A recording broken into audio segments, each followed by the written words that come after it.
All set. Thank you. Welcome, everyone. Will the Madison Planning and Zoning Commission meeting of July 18th, 2024, please come to order.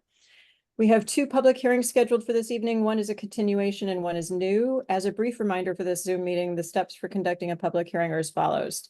Step one, the applicant will be invited to present the application, explaining to the commission and others what is being requested. The applicant or staff will share all application materials on the screen as needed. Comments of town agencies will be read for each application if there are any. Step two, commissioners will ask clarifying questions. Step three, attendees will have an opportunity for clarifying questions and comments. Anyone who wishes to speak, please raise your hand through the Zoom platform and wait to be called on and unmuted. According to Connecticut land use law, cross-examination of persons testifying is allowed, but cross-examination of commissioners is not. As this public hearing must be recorded, attendees will state their names and addresses before asking their questions or making statements. Step four, the applicant will have an opportunity to address any questions or concerns raised by the public or commissioners, and it must be given the opportunity to speak again without interruption. Once the public hearing is closed, the applicant is free to leave or remain for the balance of the regular meeting, during which the commission will try to reach a decision on each application. Each applicant will be notified in writing as to the decision of this commission and has a right to appeal to Superior Court if desired. Decisions of this meeting are available the day after the meeting by calling the Land Use Department at 203-245-5631 after 9 a.m. All actions taken tonight by the commission will be by roll call. All commissioners and staff will identify themselves for the record before speaking. If needed, with Zoom, maybe we don't have to do that. Seated this evening are members Mike Bugda, Jeff Downs, John Duza, John Morgan, Bob Reinhardt, Andy Rubin, and myself, Carol Snow, Chair. Staff present this evening are Aaron Mannix and Maria Patola. The meeting is being live streamed it will be live streamed on YouTube and will be made available on the town website for viewing. And the town planner will now read the legal notice for our new public hearing. Thank you, Madam Chair. Notice is hereby given that the Planning and Zoning Commission will hold a remote public hearing on Thursday, July 18th, 2024, beginning at 7 p.m. via Zoom webinar through either the webinar link or call-in information below. The webinar ID is 915-8196-6735. The password is 452138. Call-in number is 646-558-8656. The following application will be heard: 24-19 plus coastal site plan, 26 Nathans Lane, map 35, lot 28, zone transition T. Owner Judith Koch Family Trust. Applicant is Robert E. Sonnichsen, P.E. with Waldo Associates, LLC. Request for special exception per section 6.4.2.3J and section 6.15.7 to legalize 3 dwelling units on the property as a planned residential development. This application includes a coastal site plan. Copies of this application is available for inspection in the Land Use Office. Further details on how to participate in the webinar is posted on the Town of Madison website, www.MadisonTV.org. All written correspondence can be submitted to the Land Use Department via email to landuse@MadisonTV.org. Dial 203-245-5631 for assistance. Dated at Madison, Connecticut, this 24th day of June, 2024. Carol Snow, Chair. This published once in the source on July 4th and once on July 8th, 2024. Thank you, Erin. Okay, so the first item on our agenda is the continuation of the public hearing from June 20th, 2024 for 24-15, 251 Boston Post Road, map 35, lot 53. It's a zoned plan district development. Owner My Four Boys LLC. Applicant Thomas A. Stevens and Associates. Petition for zone boundary change, plan development district per section 32, modification of master plan to convert club into a restaurant with residential unit above with associated site improvements. So I see Attorney Beatty. Good evening. Mandel and Mr. Lulage are present on Zoom. Welcome, everybody. Good evening. I'll let you kick it off, Jeff, and then I'll supplement the information. Thank you. Jeffrey Beatty, 20 Water Street, Guilford, Connecticut, for the applicant, My Four Boys LLC. Following our last meeting on June 20th, we've continued our dialogue with the Department of Transportation, and and as a result of that dialogue, they wanted us to go back to the Department of Energy and Environmental Protection. We've continued the dialogue with them. I'm going to let Mr. Mandel speak to those two things because he's been the one most in contact with both the DOT and the DEEP. We also engaged SLR. David Sullivan did an analysis of the site for the sight lines. I don't believe he's completed his report yet for us to submit to the commission, but the preliminary indications were that to no one's real surprise, the sight lines from Stonewall Lane are not ideal and are not superior to, in our opinion anyhow, to the sight lines from the Boston Post Road entrance and exit that's currently on the property. I've been speaking with Mr. Mandel. Mr. Sullivan's not here this evening to answer any questions, and we're waiting to try and iron out what agreement we may be able to strike with the DOT to continue to hopefully achieve our goal of having the Boston Post Road entrance continue to be used as an entrance and exit for passenger vehicles and an entrance for delivery trucks, with those trucks then exiting out of Stonewall Lane. And as we indicated at last month's meeting, we're not anticipating there to be more than 10 trips per week from the site. So the amount of traffic generated by the site onto Stonewall Lane by the trucks we expect would be relatively small.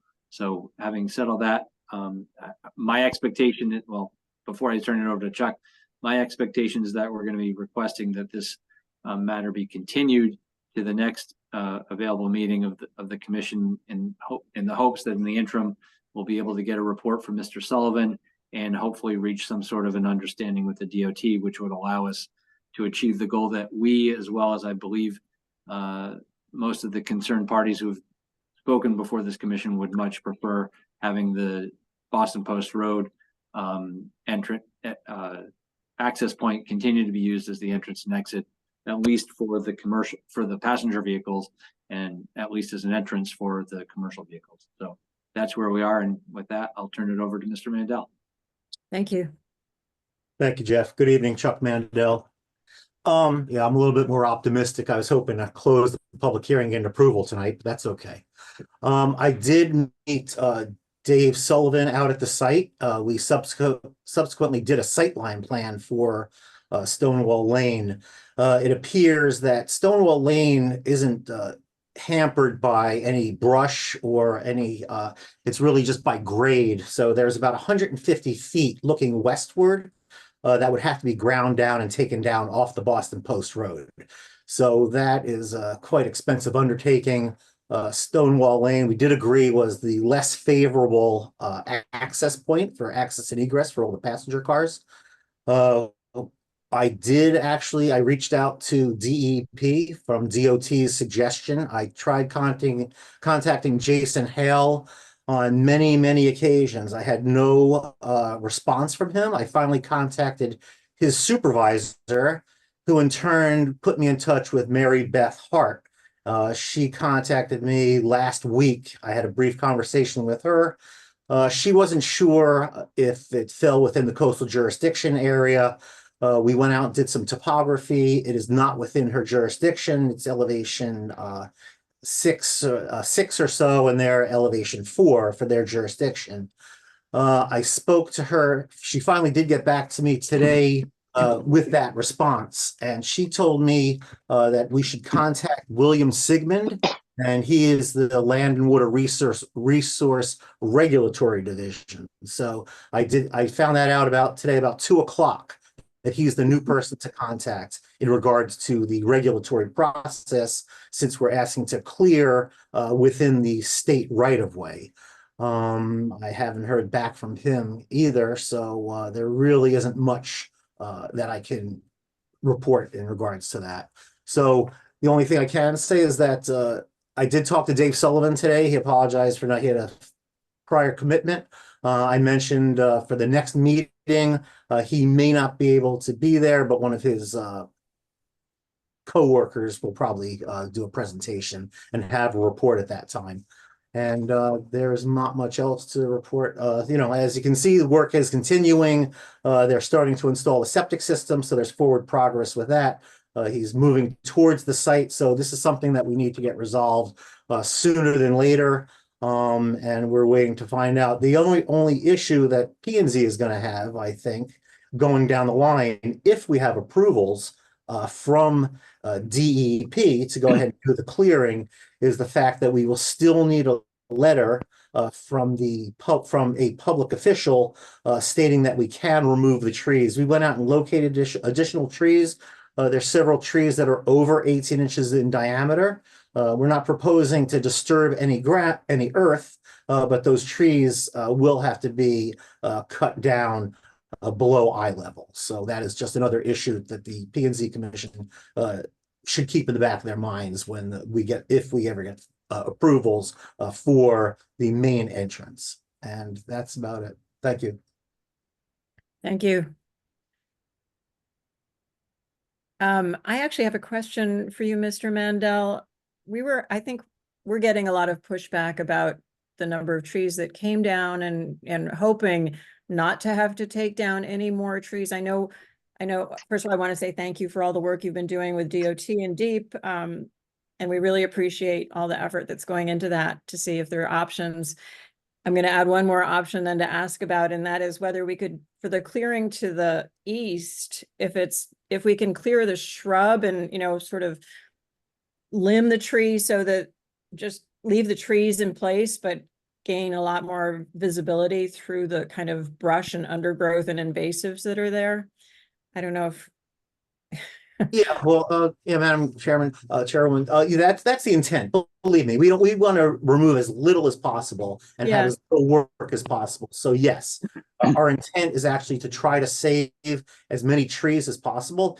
The two large oaks that are there, unfortunately, are within that site triangle. We're wondering if maybe, we actually did change the setback from the edge of pavement. So in order to achieve sight line, typically they want 15 feet. We went 10 feet. So we eliminated some of the sight line clearing that's required, but we won't know until we actually we can start with removing the invasives and some of the limiting the trees, but as the actual tree itself, that I cannot answer until you can't really see what's there until we start. Yeah. But the intent is to save as much as possible. Well, believe me, I know about the pushback the town has been getting about these trees. Yeah. Okay, thanks. Chuck, may I ask a question? Oh, Mike, I'll go ahead with commissioner questions first, and then I'll ask once you're through. Mike, you're muted. We can't hear you. You're muted. Oh, sorry. Oh, now we can hear you. Okay. Pretty sure it's successful doing ingress and egress Boston 50-50, better than 50-50. I'm sorry, Commissioner, you broke up. I didn't hear the question. Yeah, you're cutting in and out, Mike. How about now? Yep. What is your personal probability of being successful with ingress and egress on Boston in time? Is your question what is Chuck's personal opinion on the success of both ingress and egress for all vehicles on the post road? Yes. Yeah, so originally that site had been for access and egress from the Winter Club for I don't know how many years it's been in existence. It had never been a problem. Actually, we never would have contacted, if we never contacted DOT in the first place, this probably wouldn't even have come up. They might not even, this might have gone right past their radar, and they might have come back after the restaurant was open and may have said, maybe you want to do some clearing. My personal opinion is that Stonewall Lane is a dangerous intersection. It should have been fixed years ago, probably. And this is the main entrance, should be used. With some, and as Carol had mentioned, I think if we did some clearing of the underbrush, I think we can improve. The sight line isn't great. It's still doable for a competent driver. And if we had cleared that up and leaving those two major oak trees there, I don't see that as a problem, but I'm not a traffic expert, so I can't All speak. right. Then Mike, you're breaking up again. I don't know what's going on. it's my headset. It's been banged up. So you think your probability of success is greater than 70%? Yes, for the main entrance, yes, I do believe that. Okay. All right. Because I was just going, my second question was going to be, what about a backup plan with the neighbors again? But you haven't pursued that for now. Well, our backup plan was to use the access and egress for passenger vehicles and use it just for egress, access and egress for truck traffic. The 10 trips a day. Actually, it would just be for egress. The trucks can still enter from the post road. They would just have to exit from Stonewall. All right. But the neighbors weren't happy with that either, correct? I think they were okay with just trucks leaving and left turn only, because service trucks would have no reason to go exploring the dead end neighborhood. They have Of course. they have other obligations. They're on a time limit. So I don't believe, except for the neighbor on the very corner, I don't remember their name. But then it would be during daylight hours anyway. There wouldn't be any headlights hitting their house. It would be minimal. Okay. Exactly. Just to follow up on that, the deliveries that we're expecting are no more than 10 per week. And most of them are going to be taking place prior to 11 o'clock in the morning, to avoid interrupting the lunch service at the restaurant. So we're not expecting given that the number and the timing of the deliveries being made, we would expect that the impact on the house on the corner, on the westerly corner of Stonewall and the post road would be relatively minimal. All right.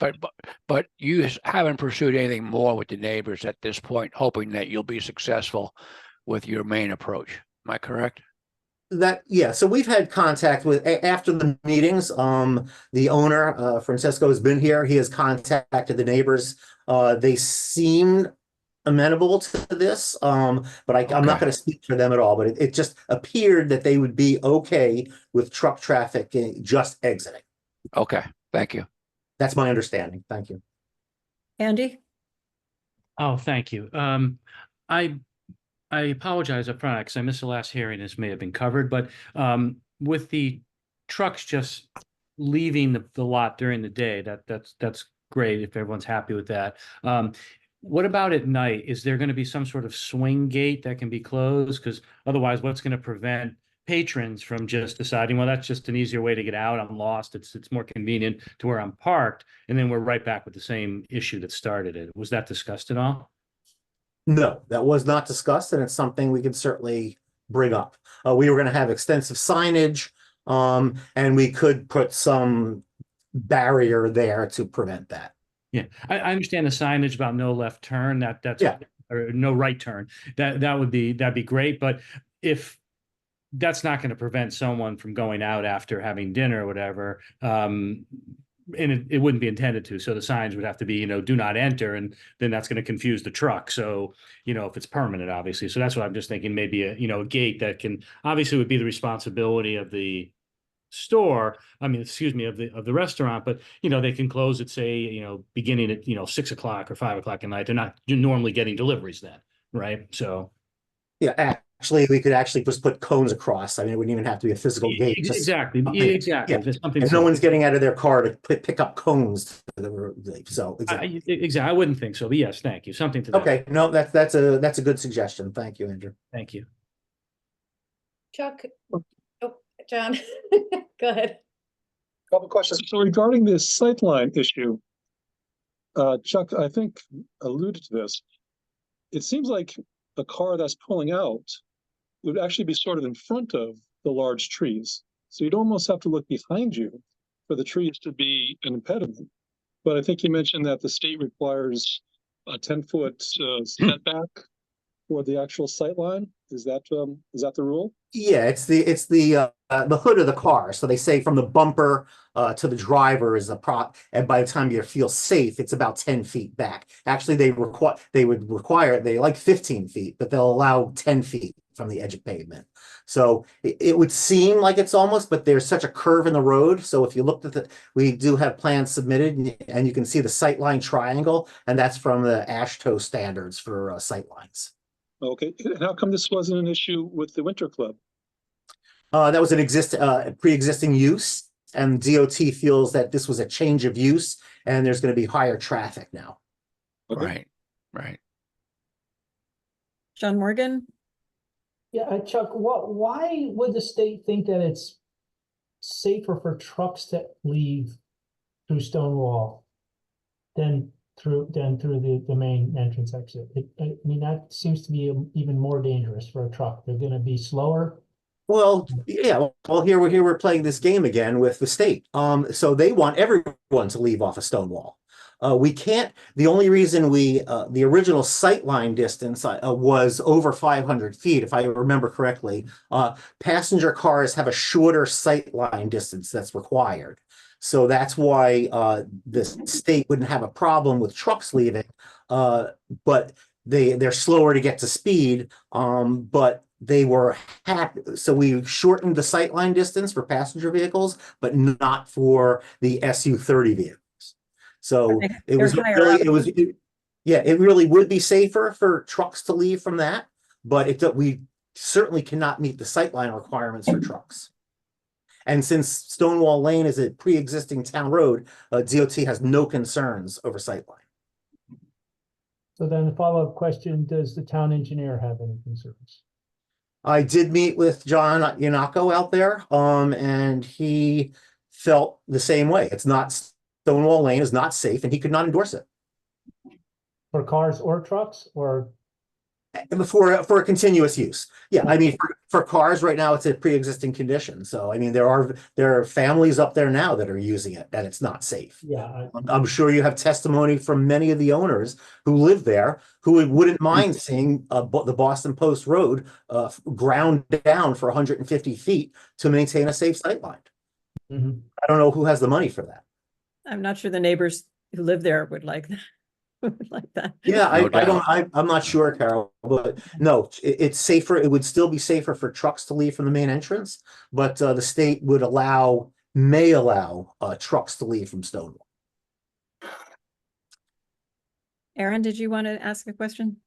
Yes, please. Chuck, when Dave is going to be providing, or Jeff, when Dave Sullivan will be providing comments, will he make comments as far as recommendations for both single vehicles and trucks, and what driveway, or in his comparison between the main driveway and Stonewall Lane, what his recommendation is, or the difference? Yeah, I can certainly have him add that to his report. Absolutely. I'm just curious. And no, we haven't really discussed it, Aaron. We just kind of looked at it precursorily. He just got the information, so he can certainly add that to his report. My second question is whether or not there's an opportunity. I know widening that main driveway on the Boston Post Road is improving the turning radius to get in and out. But if you were not proposing any changes to that driveway, does DOT have any authority over what vehicles come in and out? Yeah, I think we're a little bit pregnant right now, so I think we have to keep going with the way we're going. Yeah, we're involved with DOT. They're not backing down now at this point. Okay, so from a town's perspective, I think that was something that staff had recommended at the last meeting, was definitely to get Dave involved and to see if we could have this comparison between the main driveway on Boston Post Road and Stonewall Lane, be able to provide some opinion from a traffic engineer so that the town can come to the table as well with discussions with DOT. So I know that in conversation with both the engineering department as well as the first select woman's office, that would be something the town is willing to do. So as soon as you get that information from Dave, we would like to schedule a call. Oh, yeah, absolutely. I did speak to him today. He did say stone wall is the less viable option, but not in a report form. So I'll wait for him to have a formal report. Great. Yep. If there are no other questions or comments from commissioners, I see a hand raised from attendees. Are we okay Is to, it still a public hearing? Yes, you did have some testimony the last couple of meetings as well. Yeah. We can open it up to public, any new public comment. there's a hand raised from Fran Brady. There he is. Thank you. Sure. Fran, go ahead and unmute yourself. Thank you. Hi, my name is Francis Brady. I live at 108 Genesee Lane in North Madison. Specifically, my question is in regards to the original larger trees in the state right away that the contractor and by default the applicant cut down without the Connecticut's DOT approval. This was clearly and has been expressed in a letter as being illegal. One of the trees removed illegally was a rare disease-free American elm of significant diameter. Some of these trees were not even on the original landscape plan. If this had occurred in Greenwich, the applicant would be potentially liable to pay $1,000 per tree per day for the violation. Just ask our governor. Unfortunately, our town does not have such rules as it doesn't have the resources to focus on this. It's more focused on business development and not toward protecting our environment. But per Connecticut state regulations, the town has the authority to levy a fine in this case. The town has the authority to ask for tree replacements equal in value to the lost trees. Before this Planning and Zoning Board gives any further approval, I'm asking the town to exercise that authority so the applicant will continue to do this construction the right way. Thank you. Thank you. We also have a hand raised by Amy Thomas. Go ahead, Amy. Hi, thank you. My name is Amy Thomas. I'm a resident at 34 River Edge Farms Road, not far from this site. And just really echoing what Fran said, and I appreciate that there's been acknowledgement that many residents feel the same way. And, you know, it's been 7 months now, I think, since those that property was essentially clear cut, and we now know some of those were taken down illegally. We're looking for some sort of action to happen in response to that, and just explicitly stating my opposition to any more trees coming down, particularly those last 2 standing oaks. Thank you. Thank you, Amy. All right, if that's it for, oh, there's another One question. more, Madam Chair. Colin Sterling.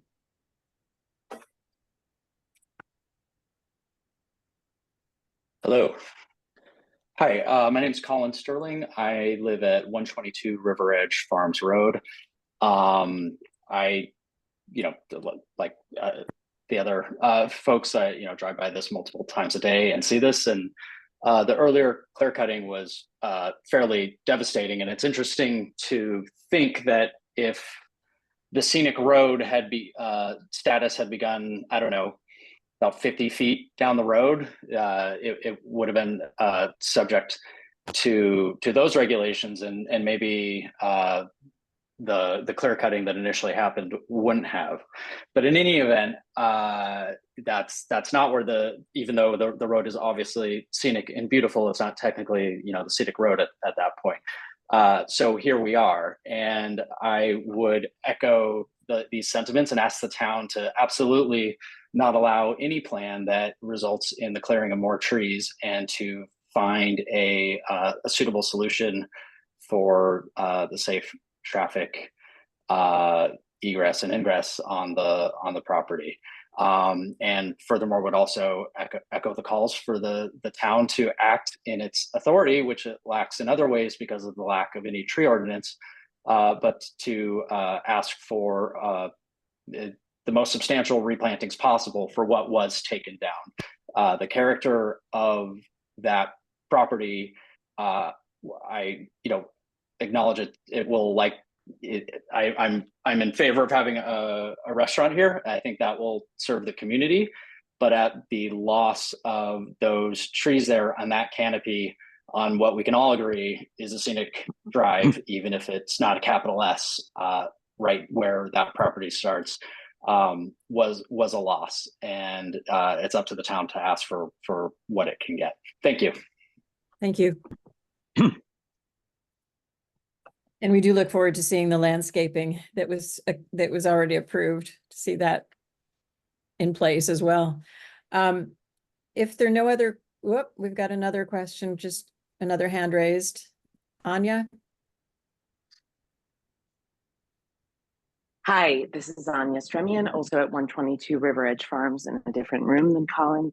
I just want to echo everyone else said, as well as what 700 plus people co-signed on the petition protesting the trees that came down in vast numbers at the Winter Club.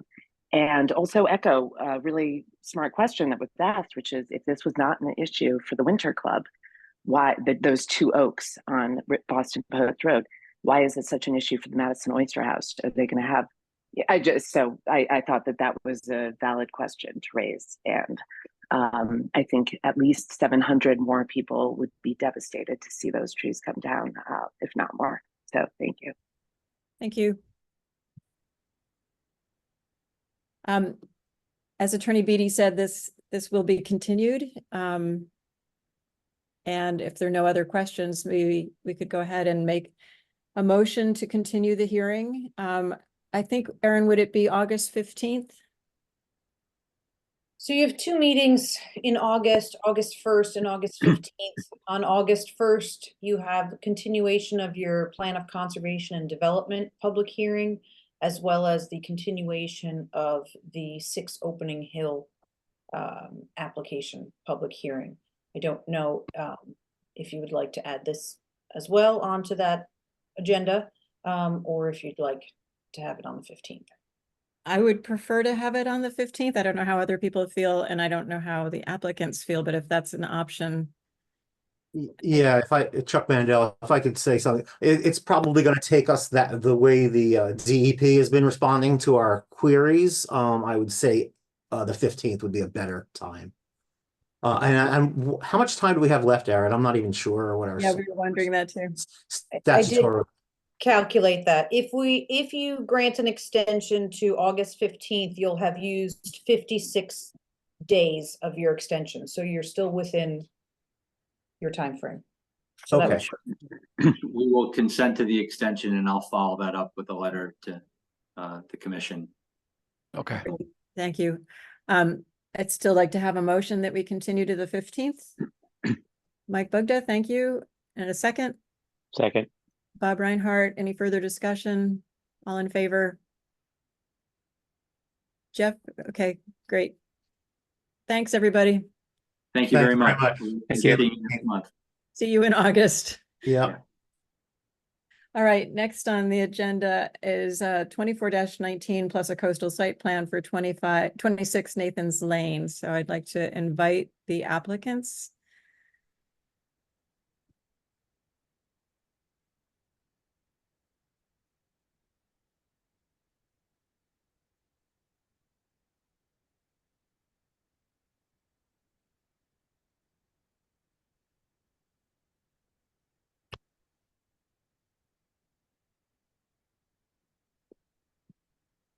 Rob, here you are.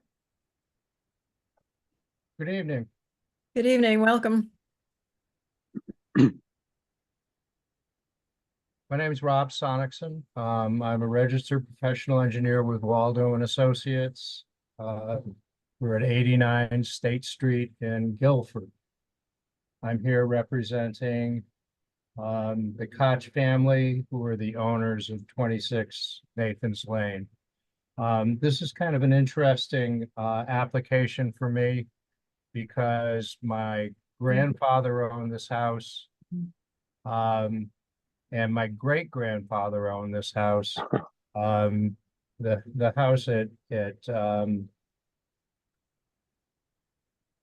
16 Nathan's Lane was built in 1880 by my great-grandfather, and 26 Nathan's Lane was actually the barn for the farmstead, and it burned before the turn of the century, and it was replaced with a house that was built in 1920.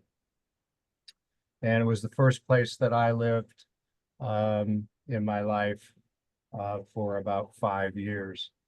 The special exception has been prepared to address the requirements of section 6.157 of the zoning regulations, which is planned residential development in the transition zone or the T district. The zoning chart that we prepared and appears on the coastal site plan that's part of the application. It's down in the left-hand corner. The property complies with all of the bulk standards for the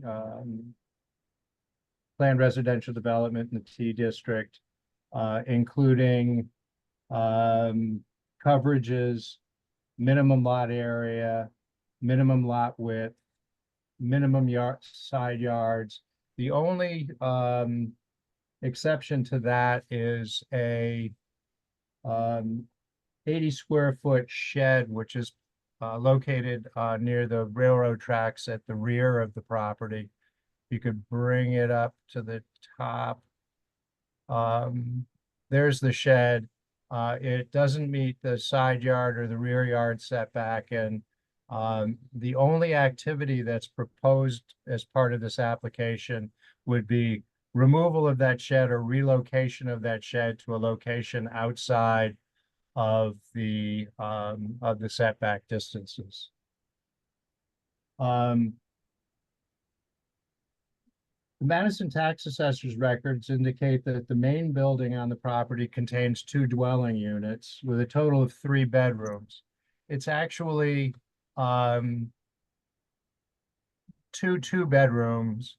One of the dwelling in the front, the section of the house in the front, has 2 bedrooms, but one of them doesn't meet the bedroom standard, so it's considered to be a 1-bedroom dwelling. The other one is a 2-bedroom dwelling, and it has a large open area upstairs, which doesn't comply with the bedroom standards either. So the main house currently has 2 dwelling units in it. The tax assessor's records also indicate that the second building on the property, which is a barn that was built in 1930, it's located as building in the sort of the back part of the property, contains 1 dwelling unit with 1 bedroom and 621 square feet of living area. That 621 square foot area on the first floor was converted to a dwelling unit in the mid-60s. As a matter of fact, it was converted by my grandfather after my grandmother passed away, and his youngest son had to come back to Connecticut because of health reasons from Alaska, and he wanted to give the portion of the house that he was currently living in at that time to his son. So he endeavored to build the 1-bedroom apartment where he lived for a couple of years on the site. At the time that the current property owner wanted to put this property on the market, the land use office reviewed the land records, the records of the land use office, and they could not find any record of the portion of the barn being converted to a dwelling unit, and that the total number of dwelling units on the site would be limited to two, the two existing dwelling units in the main house. That determination resulted in our preparing the special exception permit to establish a planned residential development on the property, which will allow the continued use of the dwelling unit in the barn at 26 Nathan's Lane.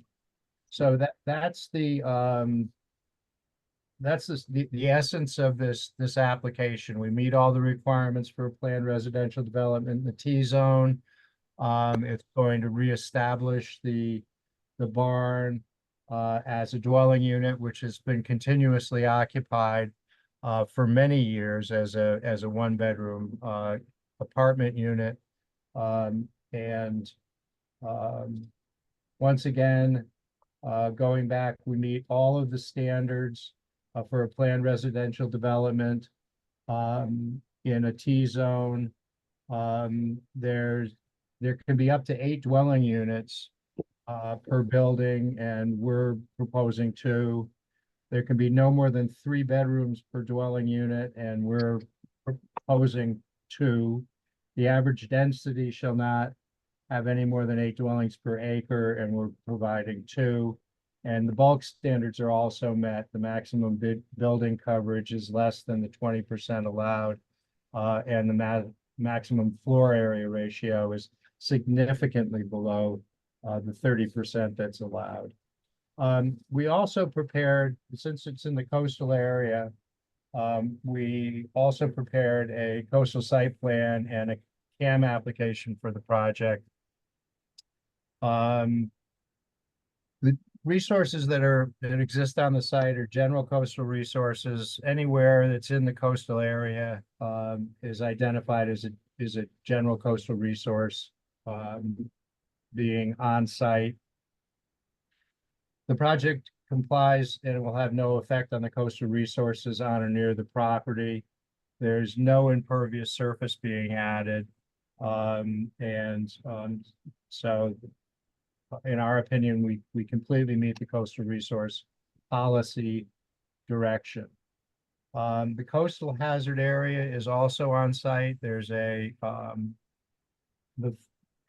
flood hazard from Bailey Creek, which is a freshwater watercourse which runs along the west property boundary, and has an inland wetland fringe along it, which is shown on the plan.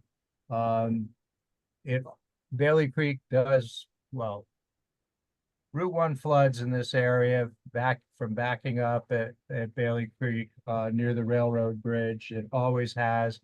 It's gotten worse since the property across Nathan's Lane put the brook in a culvert many years ago. But the flood insurance map does show that the flood hazard area, which is shown on it as a dashed line running sort of through the center of the property and just touching the corner of the house, which is where an at-grade driveway enters the basement area. It does include coastal hazard, but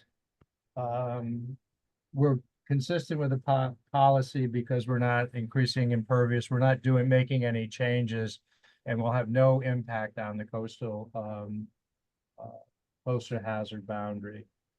The other resources are tidal wetlands, which are located off-site. The nearest tidal wetlands are located on the south side of Route 1. Bailey Creek does discharge into the tidal wetland area, but the freshwater, because of the fact that we're not proposing any activity on the site, it won't have any impact on stormwater runoff or impact the tidal wetland resource in any way. So, and there is also a freshwater policy And we meet the requirements of that in protecting that resource because there literally is no change in the site plan. It's going to, the grass area is going to remain as it is, no expansion of the buildings, simply a reuse of the prior existing occupancy of the site. So that's a summary of my presentation with regard to this application. I'm hoping that you'll agree that this is a good way to resolve sort of an open issue with this property that was discovered not very long ago. I think that the best way to handle it is to follow the course that we are and to ask for approval of a planned residential development at 26 Nathan's Lane. And I'd be happy to answer any questions that you may have.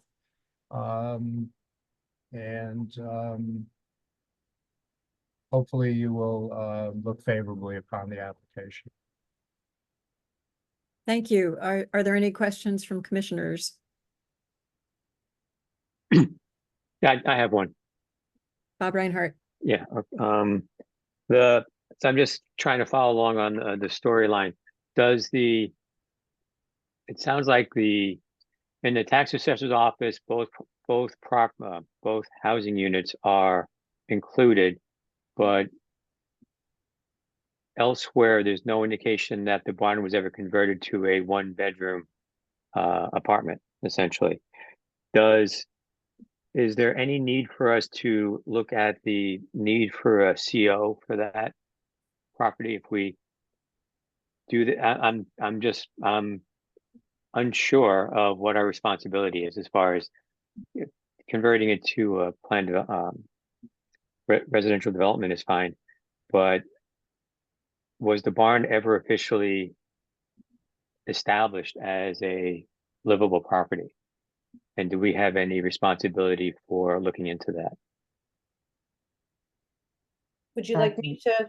Yeah, whoever might have an answer would be great. Okay, so that's correct. So as Rob indicated, a search of the land use records, which are permit records, Right. did not reveal any permits to convert that barn to a dwelling unit. And so that was where the position was taken that the front building, the two units were legally non-conforming, and that in our opinion, the rear unit was not. So this is the step to legalize the process through a zoning perspective. The applicant would also, be subject to working with the building department. Okay. Any other relative health or health of building, because there's no records. Okay.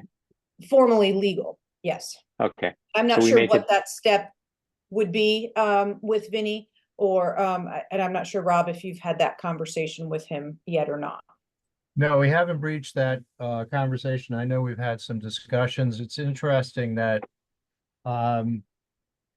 Connecticut Light and Power brought a pole in and located it on the property at the time that the conversion was done. And so there's a complete separate electric service. There's a separate septic system. There's a separate heating system. I have every reason to believe, not having done anything except visit my grandfather there years and years ago, that there's anything substandard about the development. All right, thank you. John Morgan.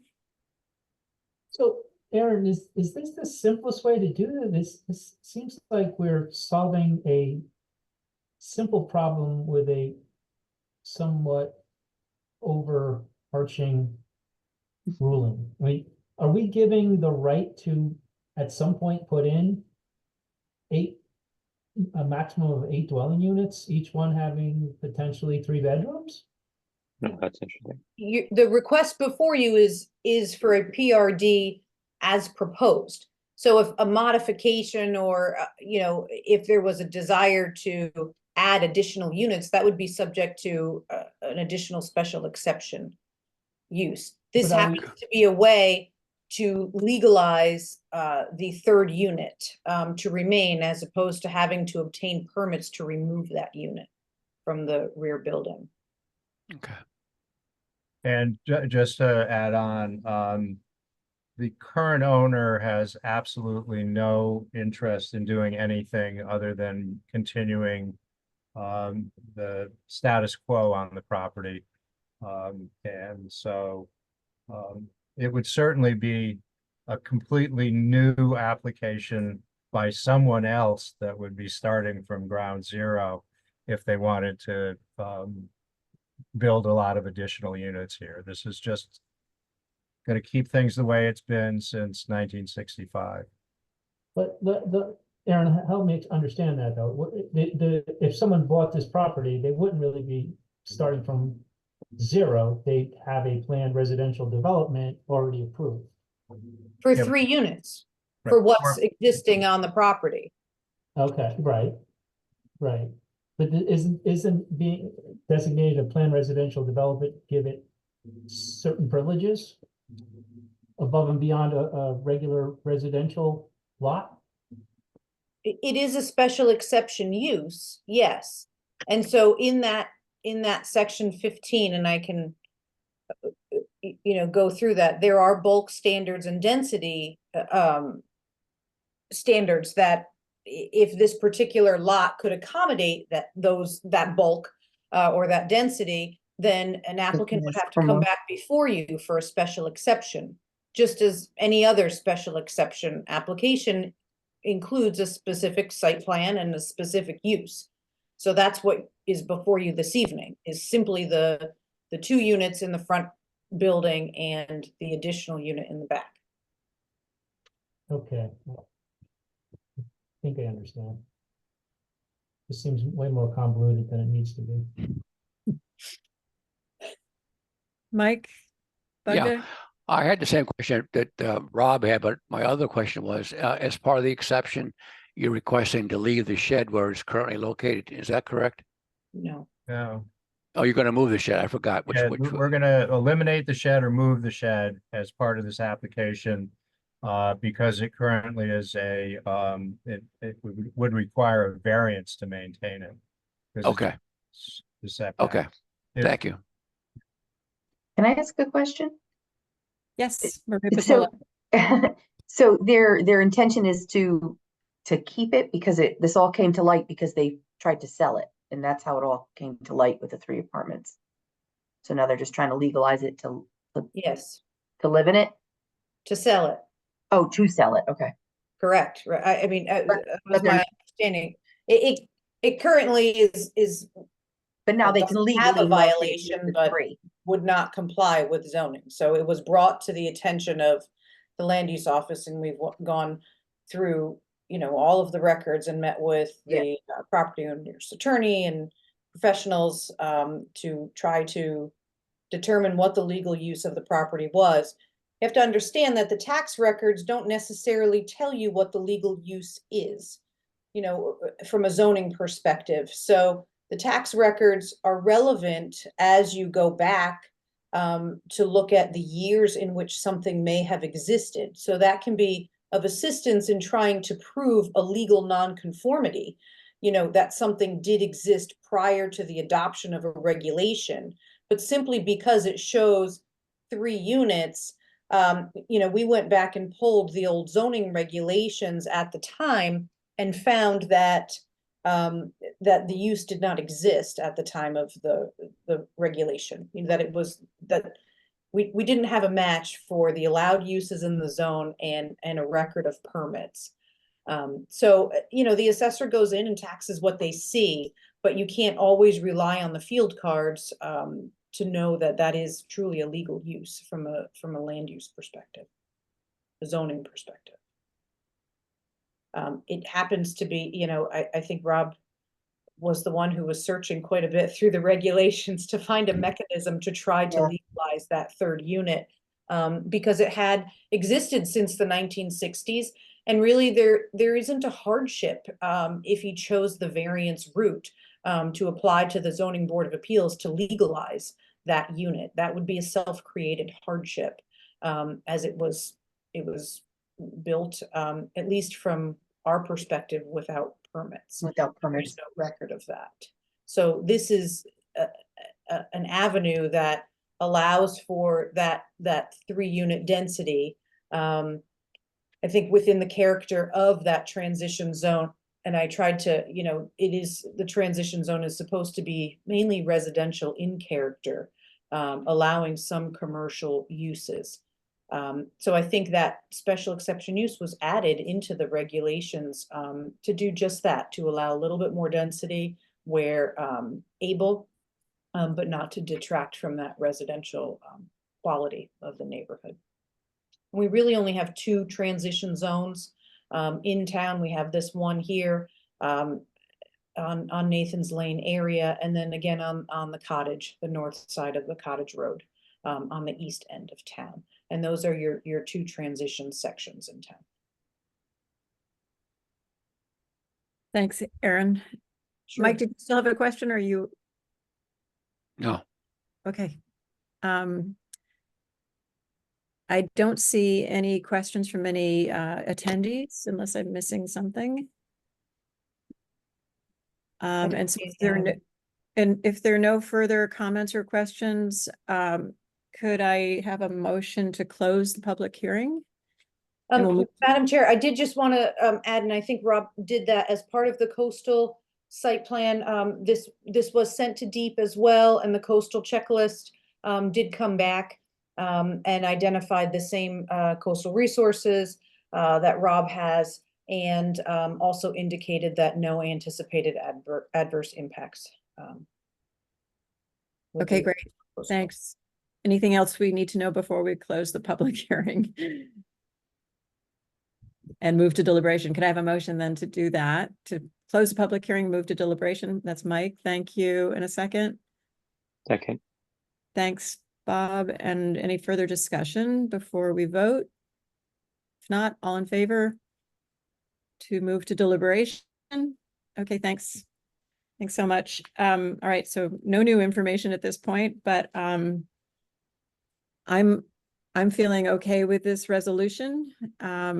Aaron, you've provided staff notes and information, which also basically backs up what Mr. Sonnichsen has just reported to us in a nice, concise way. And we have a draft resolution offered. So unless anyone else has anything else to add, maybe we could go ahead and. I can screen share that for you, Madam Chair. I did want to note that it would be, this draft does not have a condition, but it would be recommended by staff that we add the condition as Mr. Sonnichsen noted, that the applicant shall remove or relocate the rear shed into compliance with the minimum setbacks. Right. Okay. Duly noted. I don't know if you can type it in as we're looking at it, Aaron. Or we I can just... can't on this one, just because it's a PDF, I think. Sorry.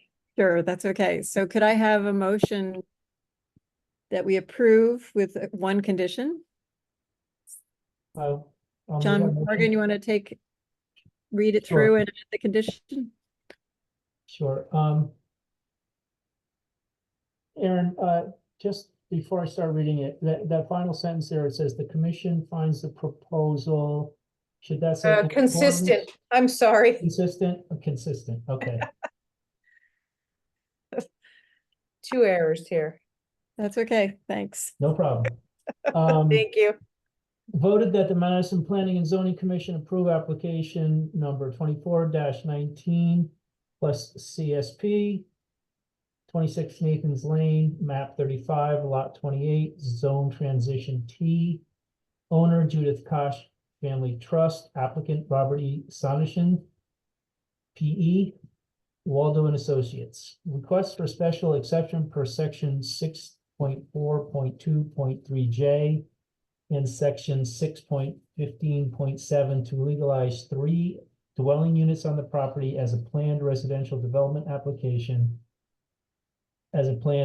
Residential development application includes a coastal site plan as detailed in application documents and coastal site plan. Coastal site plan prepared for George C. Koch, trustee, 26 Nathans Lane, Madison, Connecticut, prepared by Waldo and Associates, LLC, dated May 9th, 2004. The commission finds the proposal consistent with the Coastal Management Act and no adverse impacts on coastal resources are anticipated.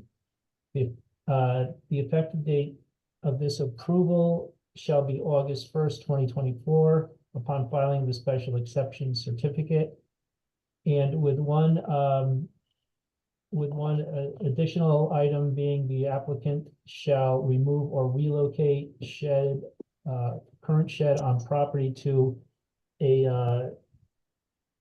proper setbacks or something to that effect. To comply with the setback regulations? To comply with setback regulations. Sounds good. I just want to make a quick correction. It was May 9th, 2024, not 2004 for the coastal site plan. Could I have a second? Mike Bugda, and any further discussion? No. All in favor to approve? Looks unanimous. Great. Thanks so much. Thank you very much. I really appreciate it. Thank you. Okay, so now we move on to pending applications. The next item on the agenda is 251 Boston Post Road, but I think we will table that to August 15th as well. Correct. And move on to 24-22 New Road, map 60, lot 18, zone PDD, owner applicant 155 New Road LLC, site plan review, proposed site plan application to construct a 22,491 square foot plus or minus medical office building and associated site improvements per approved master plan pursuant to section 32 of the Planned Development District. And this was tabled from June 20th, 2024, but I think we do have some updates, and it looks like our applicant attorney Shansky is here from your car, maybe. I hope you're not driving. You're Need to unmute Marjorie. He's in the car.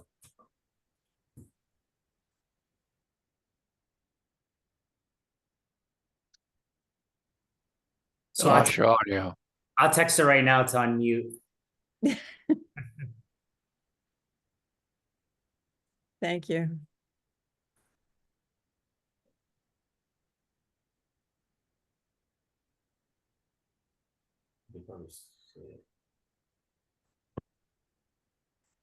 Uh-oh, she's rolling over. Yeah, we're texting her, so. It can't be good. I hope this is safe. You'll get it.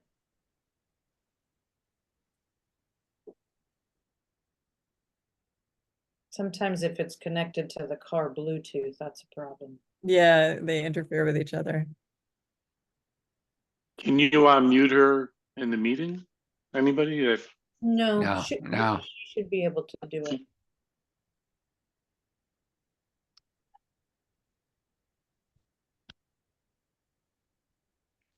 Write her a message in, a piece of paper. It says unmute. No, did you disconnect? Yes, now we can. Can you hear? Okay, so That I worked. turned my car on, so that's interesting. I beg your pardon for the delay. This is Attorney Marjorie Shansky on remote location at the old Saybrook Town Hall. Here on behalf of 155 New Road, Madison LLC. And with me this evening are Michael Harkin, the project engineer, and Matt Horton, one of the principals. And I think there may be somebody else with Michael Harkin, but I can't see that on my screen right now. And we appreciate the opportunity to be back here. Yes, there has been forward motion. The town today received a letter from Connecticut Water with some very minor requests, one of which had to do with putting the aquifer protection zone on the actual map, which Mr. Harkin did. And on June 24th, Mr. Harkin submitted additional engineering information to the town as had been requested. We've been through ACA. I have seen, and certainly if you would like to speak with Mr. Harkin or anyone else from the team, we're here. But I've seen a draft resolution from the town planner. I think that we are now eligible for the commission's consideration on a demonstration of conformity with the zoning regulations as they apply under section 32, the plan development district, for the development of this parcel. So again, with apologies for my technical ineptitude in getting to my unmuting, we're happy to take your questions. Thank you. Any questions from commissioners? No. We do have a rather lengthy resolution, and it's my understanding that we still haven't heard back from our town engineer about the stormwater, but I think if everyone's in agreement, we could move forward and go ahead with the resolution that we have in front of us without delay. Any Right. other? So yes, Madam Chair, I did incorporate language that into the resolution that could allow the town engineer further communication with Mr. Harkin for both the stormwater and any other site comments they may have, and that requirement to then incorporate those recommendations and comments into a final plan that would be submitted to the zoning enforcement officer. And that would be required prior to the issuance of a preliminary certificate of zoning compliance, which is what is needed before you can get a building permit, basically. Right. Right. And then, of course, it does fall that the only unknown is that if there are changes that require, relocation of anything that could affect another system or structure, there's a possibility that that could require revision and return to you. So I think it does kind of check the box that in either situation, we would have that under control and reviewed by staff. Okay. Okay, thanks. Madam Chair, this Yes, is Attorney Attorney Shansky. Shansky. We're aware of those elements of the condition, having discussed them with Ms. Mannix earlier in the day, and my client is fine with that. Okay, good to know. Aaron, do you want to put it up on the screen? And it would be great if someone could go ahead and read through it all. I think we should go ahead and read it for the record. Oh my goodness. It's a big project. But this way, I think, it does, as Aaron said, it covers the bases and addresses the concerns we had at the last meeting. So we can, I hope, move forward. Anyone like to try to read it? I can do it if no one else wants to. Bob, I'll do it. in? I think I'll do Bob it. Bob Yeah, you're the Reinhardt. last one. I don't have to do any more for another year, though. It's all No yours. promises. That's not Yeah, a I know. condition. All right.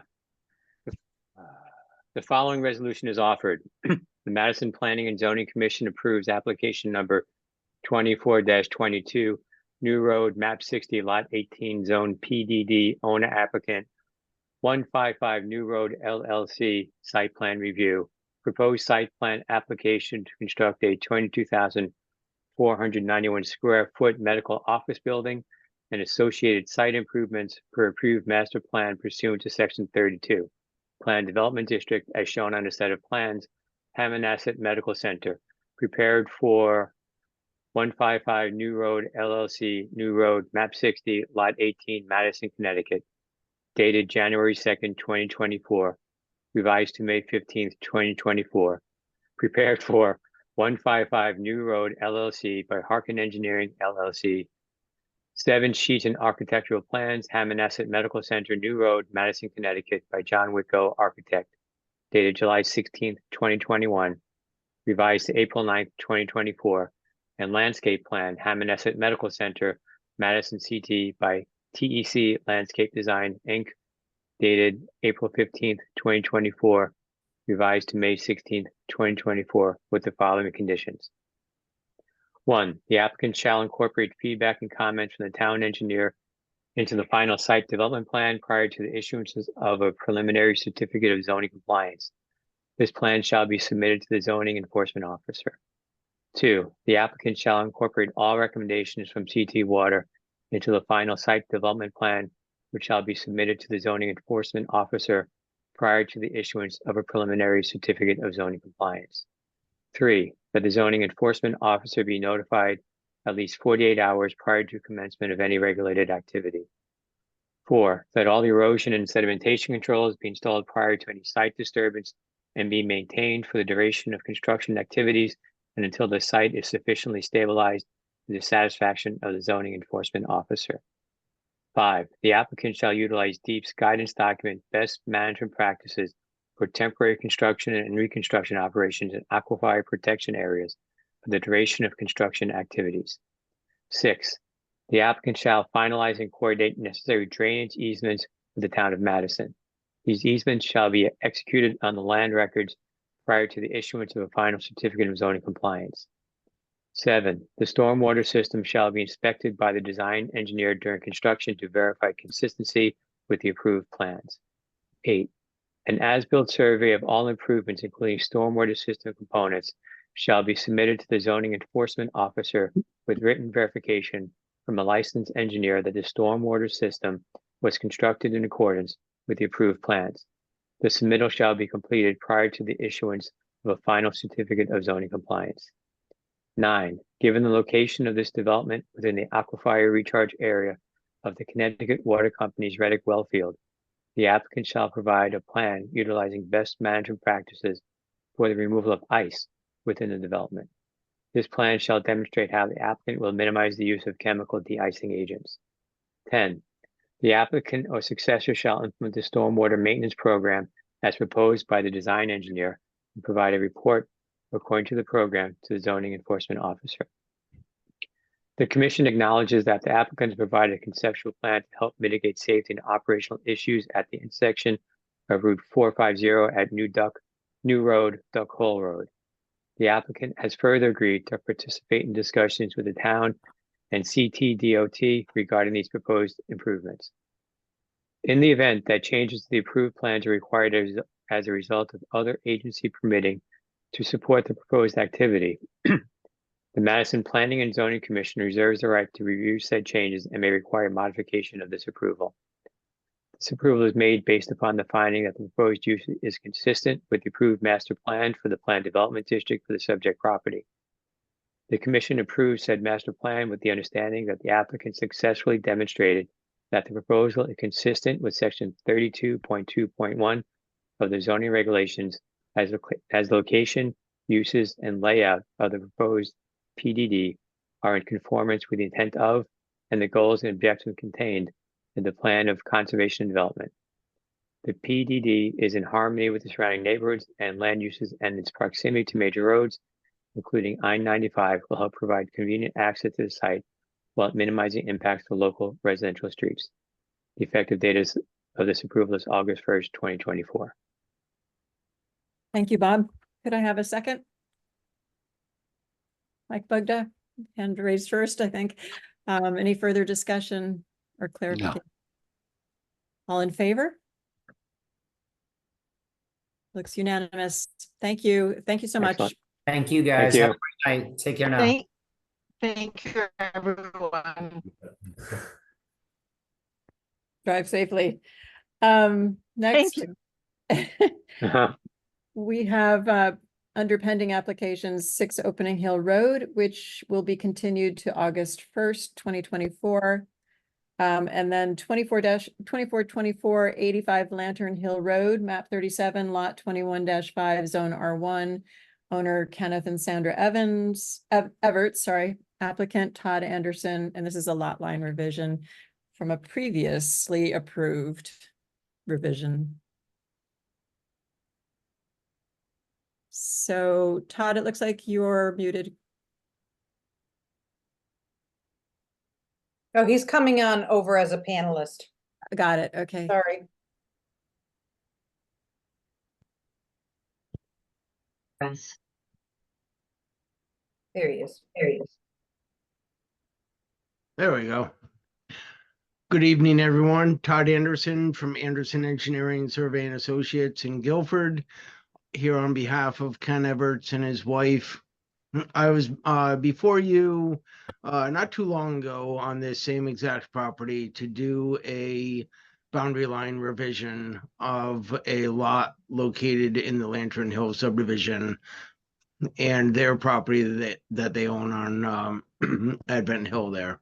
I went and staked the property out for Ken to look at. He didn't like it. He wanted to change the lines again. So here I am again to come before you and ask to revise the property lines again. We still meet all the criteria for the zone that the lot is in. It's fully compliant.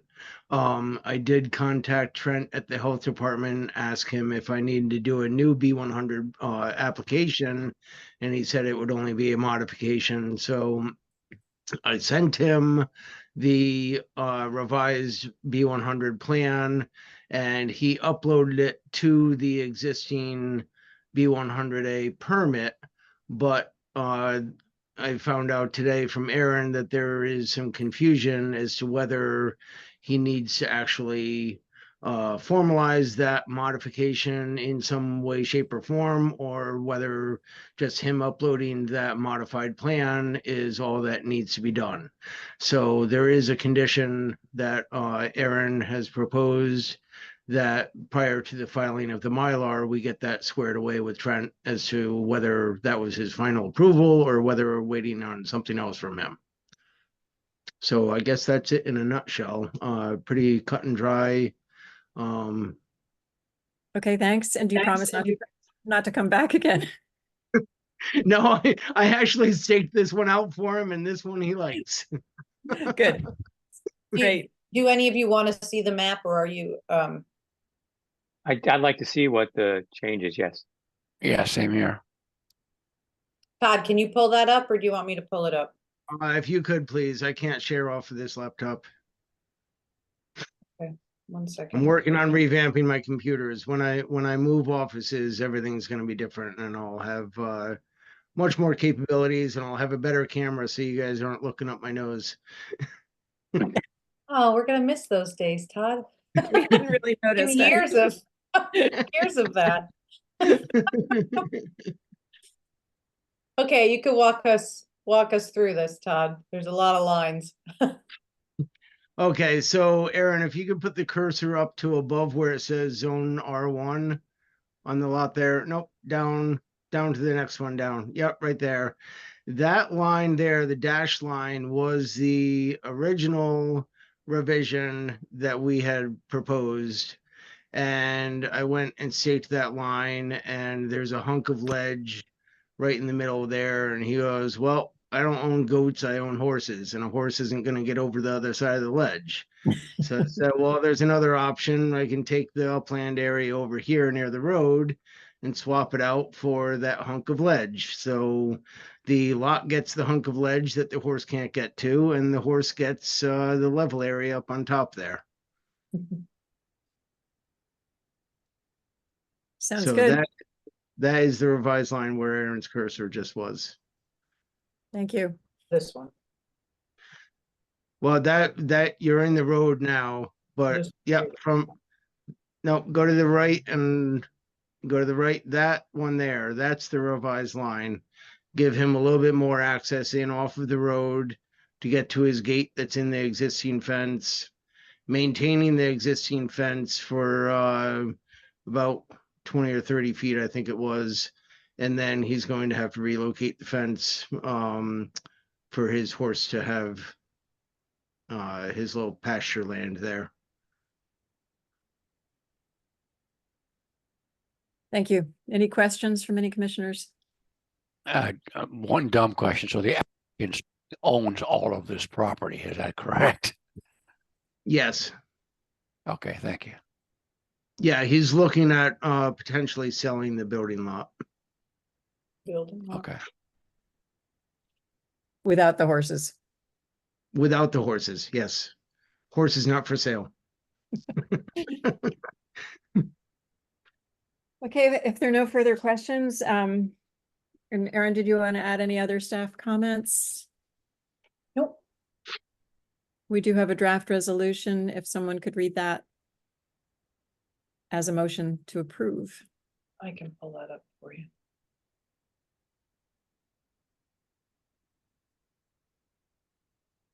I'll do the resolution. Okay, Mike? Voted that the Madison Planning and Zoning Commission approve application number 24-24, 85 Lantern Hill Road, map 37, lot 21-5, zone R1, owner Kenneth and Sandra Evarts, applicant Todd K. Anderson, lot line revision as shown on the above referenced map with the following condition. Applicant shall provide zoning enforcement officer with a copy of Health Department 19-13-B100A approval prior to filing of Mylar. Effective date of this approval shall be August 1st, 2024, and upon filing of signed Mylar on the land records. Thank you, Mike. Could I have a second? A second. Was that Jeff? I didn't. Yes. Okay, great. Thanks. Any further discussion? All in favor? Looks unanimous. Great. Thank you. Thank you very much. Have a great night. Thanks, Todd. All right. We have in receipt 24-25, 241 Neck Road, map 12, lots 103-1 and 103-3, zone R4. The owner applicant is Andrew Corwin and Pamela d'Arc. This is a lot line revision. Do we have, Chuck Mandel is back. I'm back. Would you like to give the presentation? Of course I would. Good evening, Chuck Mandel, agent for the applicant. Erin, if you don't mind putting the map on. This Sure. is a convoluted story. So if you go to the upper right, it might give a better sense of things, so the commission can see the tax map. Yeah. So 241 Neck Road is a lot that was created by Criscola and Shepherd in 2014. So we are trying to get water is the impetus for this whole thing. So there's a major wetland pocket. So if you look at the larger map, you can see along Neck Road, those little blue triangles, that's all wetlands. So originally we tried to get water to come from the existing right-of-way to the existing foundation that they're in the process of building right now. Connecticut Water has to adhere to PURA regulations. And regulation Title 16, 1611-64 concerning water service, is the water company is not allowed to go through two properties. They can grant an easement through one property, but they cannot grant easements through two properties. So there's the existing driveway, and then it goes off to the south. That little angle point, that's a second property. So Connecticut Water would not allow us to run a line through the existing right-of-way and driveway. Subsequently, we went to the Inland Wetlands Commission, and we attempted to get approvals to go through a major water area. It was a high-value wetlands, environmentally sensitive. Subsequently, the owner of the lot to the west of us, David Etzel, approached us and said, would you like to come off of Stone Road? Well, there's a water main that runs down Stone Road. So that would be one easement area.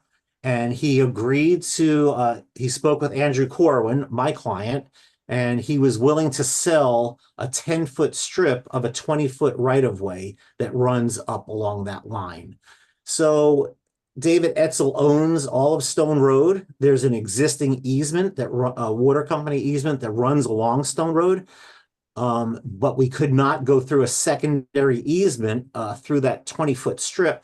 So he offered to sell Andrew Corwin that piece of property for $1 and to donate $10,000 to the Madison Land Trust. I did have a conversation with David Roach today, and he said the land trust would be willing to take that donation. So that was not an issue. And that is essentially it. So that little 10-foot strip is wide enough. We had discussions with Connecticut Water. They tentatively approved us going through there with a 1.5-inch water line. It's still wetlands. We had a soil scientist out there, Bob Russo, go out there. It's all Phragmites. It was totally choked in invasives. There was no remediation that was possible. It had no value in regards to wetlands. We did go get wetlands approval through there, and now we're here for approval from the Planning and Zoning Commission to append this 10-foot section to Andrew Corwin's lot. Erin brought to my attention that we needed the B100A. I wasn't aware that we would need a B100A for Stone Road, since it's not really a lot. But I did contact Amanda. We did the application, and she was kind enough to give us approvals for both lots, Andrew Corwin's and Stone Road, and that should be, I believe she uploaded that as part of the record. So here we are, just looking to add that 10-foot strip to an existing building lot. Will you get rid of the Phragmites? Well, they're gonna go. The water line has to be 5 feet submerged. It'll be 5 feet down. It's going to be cleared at the time, but there's no way we can keep that Phragmites out of there. They were wetlands originally thought we could remediate it, but the soil scientist said that it would be wasted money. We can never reclaim that. It was dry at the time we were there, but it's choked with Phragmites in there. Yeah. Yeah. Thanks. Yep. Any other questions?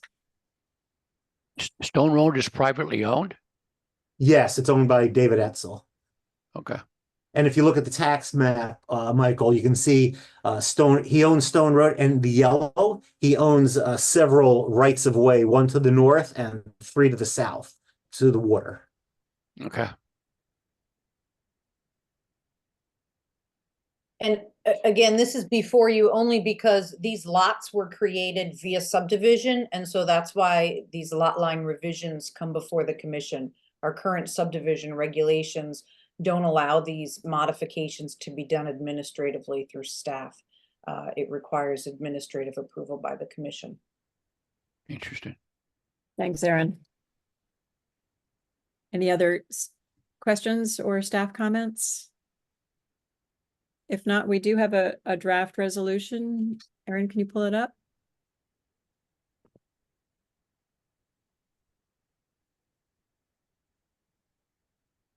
And Andy or Jeff, would you like to take a shot at reading this? Yeah, sure, I'll do it. It's Thanks, Andy. Voted that the Madison Planning and Zoning Commission approve application number 24-25, 241 Neck Road, map 12, lots 103-1 and 103-3, zone R4, owner applicant Andrew Corwin and Pamela DeArc, lot line revision as shown on the above referenced map with the following condition. 1, applicant shall provide to zone enforcement officer a copy of Health Department 19-13-B100A approval prior to filing Mylar. Effective date of this approval shall be August 1st, 2024, and upon filing of signed Mylar on the land records. Thank you. Could I have a second? Second. John Morgan, any further discussion? All in favor? And so approved. Thank you. Thank you very much. See you on the 15th. Yes, you may get. We hope so. Yeah, take care.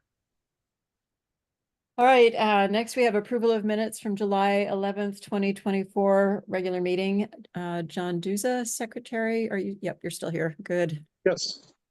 Thursday, July 11th, meeting, members present, Downs, Reinhardt, O'Connor, Snow, Peckinpah, Rubin, and Morgan. Motion for approval? Sorry, I I'll can't see. provide the motion. I'll make a That's motion. Michael. All right, thank you. John, Second, there was one quick typo on the right at the end of the POCD discussion. There's a highlighted sentence about who seconded it. Seconded the public hearing to be Rubina. yeah, it's Commissioner Rubina, not Rubin. It should be Rubin, I would assume. got it. And which page is that again? I think it's 3. And at some point we should get a D in Reinhardt. Page 3, right in the middle, just above pending applications. And thank you. All right, so a couple of commissioner names corrections. Got it. Thank you. Anything else? Nothing else? Okay. Good. Vote to approve. All in favor? Great. Great, thank you. Awesome. Okay, so moving right along, any remarks? There are no remarks from me. Erin, do you have anything else you want to add? No, I think we had a marathon week of meetings. Just Yeah. cut this one off. We're saturated. Thank you, everybody. Thank you. One Yeah, person, John. So regarding the Oyster House, so they're coming back on the 15th and they're going to ask for approval. And the question for us is, what exactly are we approving? And do we have the authority to ask them to resubmit, for example, an updated landscape plan? Because it seems to me that the plan that we originally approved is really not going to happen. So can we ask for that now, for them to bring that to us on the 15th? I anticipate that the applicant will be bringing some updated mappings ahead of the hearing after feedback from their traffic engineer and DOT. So yes, staff can work with them to have that for you, at least clean. Yeah, give them a heads up. Good point. Okay. All right. So the landscape plan, would that include the trees they're suggesting to move, or is that outside? How does that?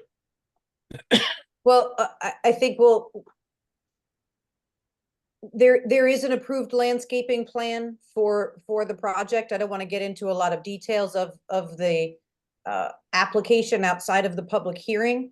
So I think at this point we could staff can have conversations with both their landscape designer and their attorney and engineers and make sure that what they have before you at the next meeting incorporates comments from all of these public hearings, basically. Can I ask a process question? Yes.